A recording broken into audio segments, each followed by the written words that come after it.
한국 엔지니어가 전쟁터에 있었다. LIG넥스 원한화 시스템 직원 군사작전 동원 의혹.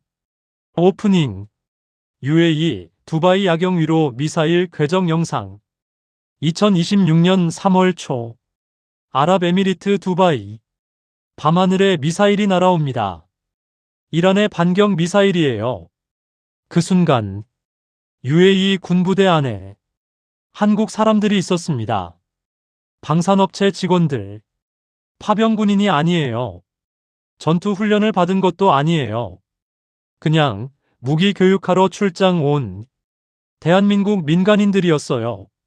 그리고 그 민간인들이 전쟁터 한복판에 있었다는 주장이 회사 노동조합으로부터 터져나왔습니다. 안전장비도 없이 UAE 군부대에 들어가고 있다. 민간인이 군사작전에 투입되지 않도록 제발 방지하라. 회사는 즉각 부인했어요. 전혀 사실이 아니다. 그런데 사실이든 아니든 간에 이 사건은 한국 방산 수출이 아무도 안 얘기하던 불편한 진실을 수면 위로 끌어올렸습니다. 오늘은 그 이야기를 처음부터 끝까지 다 파헤쳐 드립니다. 일부 천궁투가 뭔지 먼저 알아야 한다. 이 사건을 이해하려면 천궁이부터 알아야 해요. 천궁이는 한국이 독자 개발한 중거리 지대공 미사일 요격 시스템이에요. 쉽게 말하면 한국판 패트리엇. 적의 탄도미사일이나 항공기가 날아오면 요격 미사일을 발사해서 공중에서 잡아내는 무기예요. 패트리엇은 미국 레이시온이 만드는데 가격이 어마어마해요. 포대 하나에 수천억 원 단위예요. 천궁이는 그 절반 가격이면서 성능은 비슷하거나 더 낫다는 평가를 받아요. 그래서 UAE가 2022년에 샀어요. 계약 규모가 4조 1천억 원. 총 10개 포대. 이게 K방산 역사상 손꼽히는 대형 계약 중 하나예요. 2026년 3월 기준으로 2개 포대가 이미 UAE에 실전 배치된 상태였고 나머지 8개 포대는 납품 진행 중이었어요. 그리고 그 실전 배치된 천궁이 옆에 한국 직원들이 있었던 거예요. 이부 왜 민간인이 거기 있었나? 자, 여기서 중요한 질문. 왜 한국 방산업체 직원들이 UAE 군부대에 있었냐고요? 이게 방산 수출의 기본 구조예요. 무기를 팔면 끝이 아니에요. 특히 천궁투같이 복잡한 첨단 무기 시스템은 UAE 군인들이 직접 운용할 수 있게 한국 기술자들이 가서 교육을 해줘야 해요. 어떻게 레이더를 켜고, 어떻게 표적을 포착하고, 어떻게 요격 미사일을 발사하는지 이 전 과정을 현지 군인들한테 가르쳐주는 거예요. 이걸 기술 지원 또는 현지 운용 교육이라고 해요. LIG넥스1은 이 목적으로 직원 약 40명을 UAE에 보냈습니다. 이들은 군인이 아니에요. 방탄복도 없고 총도 없고 전투 훈련도 없어요. 그냥 공학 전공하고 방산업체 입사해서 미사일 시스템 관련 업무하는 30, 40대 직장인들이에요.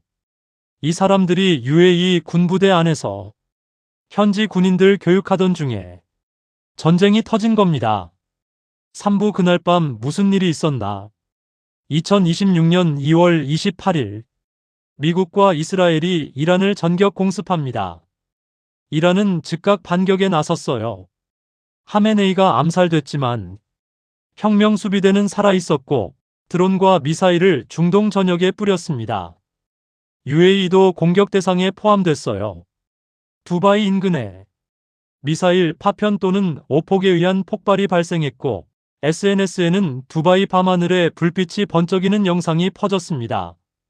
바로 그 순간 UAE에 배치된 천궁투 2개 포대가 가동됐어요. 60여 발의 요격 미사일이 발사됐습니다. 그리고 이 천궁투 포대 바로 옆에 LIG넥스1 직원들이 있었어요. 노조의 주장은 이겁니다. 일부 직원들이 실전 운용에 동원됐다. 안전장비도 없이 군부대에 들어갔다. 이게 단순 교육이냐, 군사작전이냐? 사측은 전혀 사실이 아니다라고 했어요. 직원들은 안전지역으로 대피했다고 했죠. 그러나 노조도 인정했어요. 세부 사항은 자체적으로 확인하기 어렵다. 통신망 개선 등 업무를 했다는 건 전달받았지만 어떤 시기와 상황에서 이뤄진 건지까지는 모른다. 즉, 진실은 아직 안개 속에 있어요. 하지만 확실한 건 하나예요. 한국 민간인 40명이 이란의 미사일이 날아드는 밤에 UAE 군부대 안에 있었다는 사실, 사부 천궁이의 실전 성과, 그리고 역설. 이 상황에서 아이러니한 게 있어요. 천궁이가 실전에서 엄청난 성과를 냈거든요.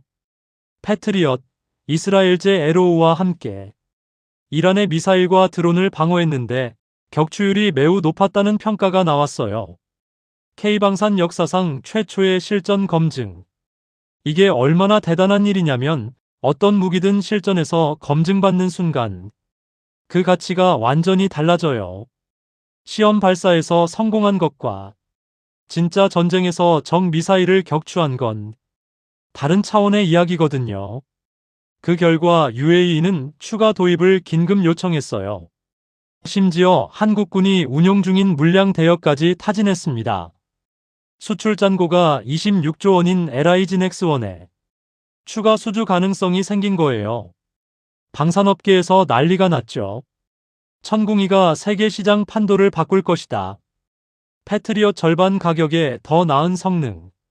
그런데 바로 그 실전 검증의 현장에 한국 직원 40명이 있었다는 사실. 그들이 요격 성공에 어떤 역할을 했는지 아니면 정말 아무 관련이 없었는지 아직도 명확히 밝혀지지 않았습니다. 오부 이게 왜 심각한 문제인가? 자, 이제 진짜 핵심 얘기를 해야 해요. 이 사건이 왜 단순한 논란이 아니냐면 국제법 문제가 걸려있기 때문이에요. 민간인이 군사작전에 참여하면 어떻게 될까요? 국제인도법에서는 민간인과 전투원을 명확히 구분해요. 민간인은 공격받아선 안 되는 보호 대상이에요. 그런데 민간인이 군사작전에 직접 참여하는 순간 그 보호를 잃을 수 있어요. 직접 적대 행위 참여로 분류될 수 있거든요. 즉, 만약 LIG 넥스원 직원들이 실제로 천궁이 실전 운용에 참여했다면 그들은 국제법상 민간인 보호를 잃은 상태가 되는 거예요. 이란이 UAE를 다시 공격할 때 천궁이 포대가 표적이 되면 거기 있는 한국 직원들도 합법적 공격 대상이 될 수 있다는 얘기예요. 이게 법리적인 공포예요. 그리고 또 다른 문제. 한국은 이란 전쟁에 참전하지 않았어요. 공식적으로 중립을 유지하고 있어요. 그런데 한국 민간인이 UAE 군사작전에 참여했다면 이란 입장에서 어떻게 보일까요? 한국이 우리 적을 도왔다. 외교적으로 엄청난 문제가 생길 수 있어요. 이란과 한국은 경제적으로 관계가 있어요. 이란에 묶여있는 한국 자산도 있고 이란에서 사업하는 한국 기업들도 있어요. 민간인 직원 40명의 행동이 국가 외교에 불을 붙일 수 있는 거예요. 육부 K방산의 그림자, 아무도 안 얘기하는 이야기. 이 사건이 보여주는 건 K방산의 급성장 뒤에 따라오는 불편한 현실이에요. 무기를 팔면 팔수록 더 많은 한국 사람들이 더 위험한 곳에 가야 해요. 단순히 사무실에서 계약서 쓰는 게 아니에요. 현지 군부대에 들어가서 첨단 무기 시스템 교육하고 유지 보수하고 문제 생기면 현장에서 해결해야 해요. 그리고 그 현장이 점점 전쟁터가 되고 있어요. LIG 넥스원 노조가 요구한 것들을 보면 이 문제의 규모가 보여요. 출장 인원 즉각 귀국 조치, 귀국 후 심리치료 지원, 재발 방지 제도화. 노조가 심리치료를 요구했어요. 교육 출장 갔다 왔는데 심리치료가 필요한 상황이 됐다는 거예요. 그리고 이건 LIG 넥스원만의 문제가 아니에요. 한화 시스템도 UAE에 6명을 파견했어요. 다른 방산업체들도 중동 전역에 직원들을 보내고 있어요. K방산이 세계 4강을 목표로 달리는 지금 그 뒤에서 목숨 걸고 현장을 지키는 이름 없는 엔지니어들의 이야기는 아무도 안 하고 있는 거예요. 클로징. 오늘 이야기를 정리할게요. 천궁인은 실전에서 성공했습니다. K방산 역사에 남을 순간이에요. 그리고 그 순간 한국 민간인 직원 40여 명이 UAE 군부대 안에 있었습니다. 노조는 말했어요. 군사작전에 동원됐다. 회사는 말했어요. 전혀 사실이 아니다. 진실은 아직 안개 속이에요. 하지만 진실이 어떻든 간에 이 사건이 우리에게 던지는 질문은 분명합니다. 무기를 판다는 게 그냥 물건 파는 것과 같냐는 것. 방산 수출이 국가 전략이 된다면 그 수출을 지원하기 위해 전쟁터에 나가야 하는 사람들에 대한 보호 체계는 준비되어 있냐는 것.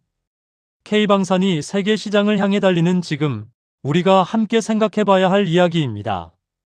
구독과 좋아요 부탁드리고요. 여러분은 이 상황 어떻게 보세요? 댓글로 얘기해 주세요.